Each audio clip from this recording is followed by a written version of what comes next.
Well, I came Roadmaster. The turbocharged Buick GNX set America on fire when people found out that its turbo six-cylinder was faster than pretty much everything on the road.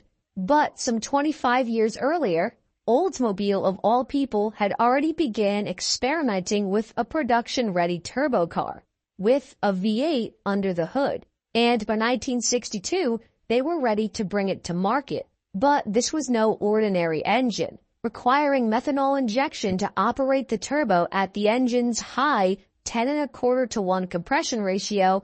That made this rare Oldsmobile not only fast, but also a crazy engineering feat for the time. This was actually the world's first turbocharged production car, the 1962 to 1963 Oldsmobile Jetfire. Now, to understand why the Jetfire even existed in the first place, we need to set the stage for what was happening in the early 60s when it came to the American automobile. The compact Corvair and Falcon had just been released and were paving the way for affordable compacts stateside. At the same time, the performance arms race was beginning to heat up among manufacturers, even amongst General Motors-owned companies. Pontiac was experimenting with stuffing an independent rear suspension and a transaxle into the Tempest. Oldsmobile, which was positioned near the top of the GM food chain, felt the pressure to deliver something truly unique to the consumer so they would not be overshadowed by the likes of Pontiac and others. And their solution was in the new for 1960 wide-body GM chassis, which was the same chassis that underpinned the Pontiac Le Mans, the Pontiac Tempest, and the Buick Skylark. It was on this chassis that Oldsmobile would go ahead and build the F-85 and, later on, the Jetfire with. The wide-body chassis was a relatively compact one, and the cars built on it weren't all that big. 2,700 to 2,800 pounds was the normal curb weight for most of these wide-body cars, which made them pretty light, especially for American car standards. In the case of Oldsmobile, the F-85 and F-85 Cutlass were the cars that preceded the Jetfire. What made the Oldsmobile F-85 and the Cutlass unique compared to other wide-body cars is that they were only ever offered with a V8, specifically the Oldsmobile version of the venerable aluminum Buick 215 cubic inch V8.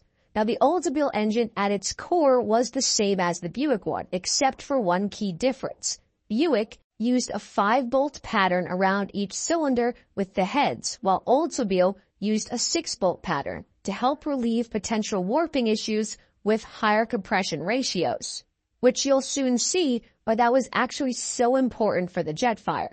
Standard, the 215 cubic inch V8 in the F-85 made 155 horsepower and 210 foot-pounds of torque, while the Cutlass, which was the highest trim level of the F-85, received the Power Pack 215, which had a 4-barrel carburetor and a 10.25-to-1 compression ratio, which bumped peak power up to 185 horsepower and peak torque to 230 foot-pounds.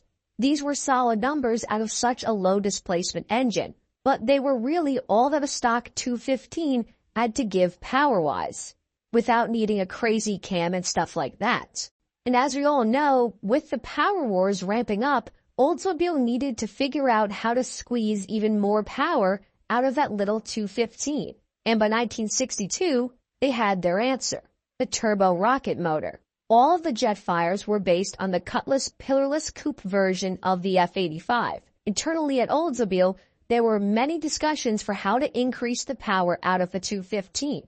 With Studebaker at the time using superchargers for its R3 engines, surely that was a consideration for Oldsmobile as well. But in the end, the Oldsmobile engineering team, led by Gilbert Burrell, settled on using a small turbocharger as the most weight-conscious way to increase power while also maintaining a similar set of engine characteristics to the stock 215.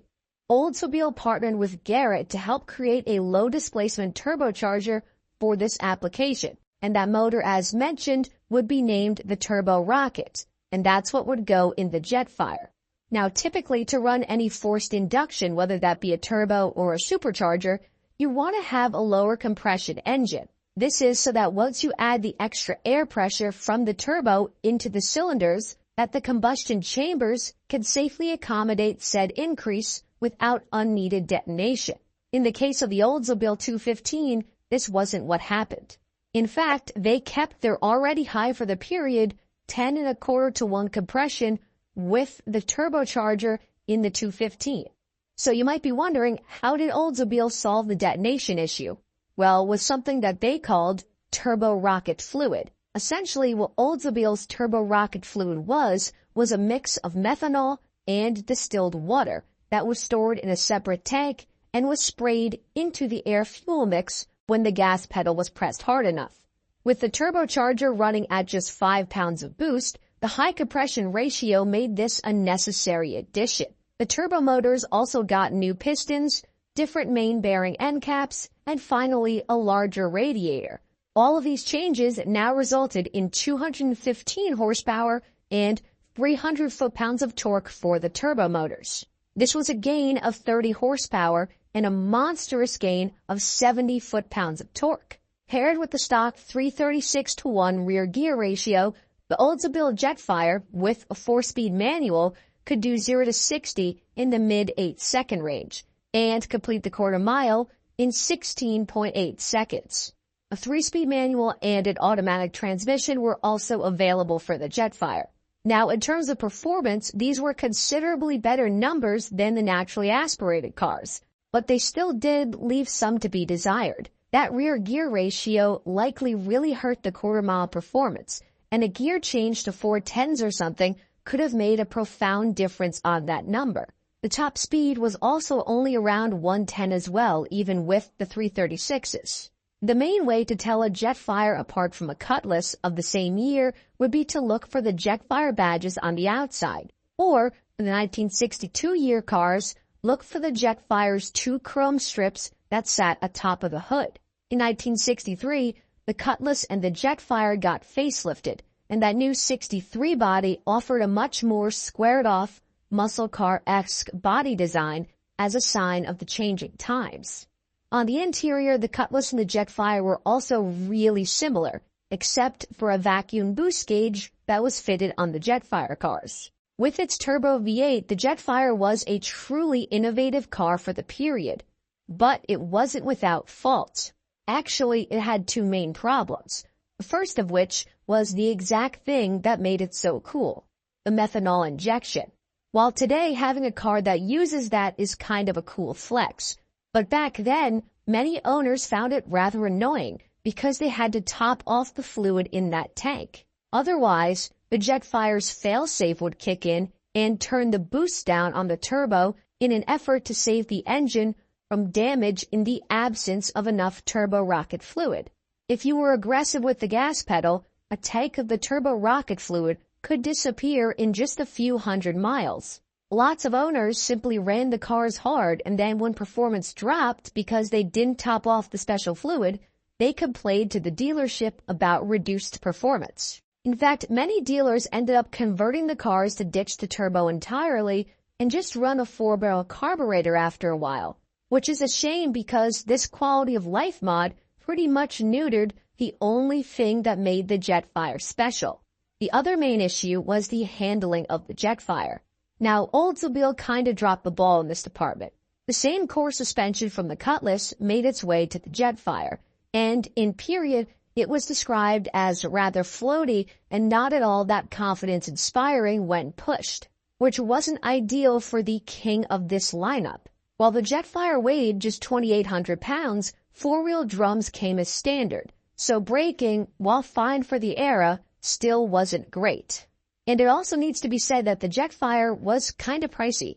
At a base price of $3,000 in 1962, add some options like AC and a 4-speed, and you were just a couple $100 away from Corvette money. By 1963, the horsepower wars were beginning to flare up again, and manufacturers were seeing that the demand for bigger cubic inch motors and more power overall were trumping the demand for the smaller, more efficient V8s like the 215 and especially like the Jetfire engine. Couple this with all the headaches that Oldsmobile had to deal with in regard to the Jetfire, They killed the car off entirely for 1964. From 62 to 63, they built just over 9,000 of these turbocharged Jetfires. But since so many people ended up converting them to normal carbureted setups, finding parts for these cars with the turbos is nearly impossible. There are very few running and driving Jetfires left that are running their stock turbo systems. We're talking like 50 to the low 100s range of cars apparently. And while the Jetfire itself wasn't the commercial success that Oldsmobile wanted, it was an important step for the progression of the American automobile. And for the time, it was a true engineering marvel. And it was the first production turbocharged car in the world. And it's one, in my opinion, that doesn't get enough credit. Now, there is some fierce debate about the Jetfire people and the Turbo Corvair owners about who built the first turbo production car. Let me know in the comments down below whose side you're on. I love to see some good banter on that. But otherwise, I hope you guys enjoyed the video. Thank you all for watching. Please make sure to like, share, and subscribe. It really helps me out. But otherwise, until next time, enthusiasts.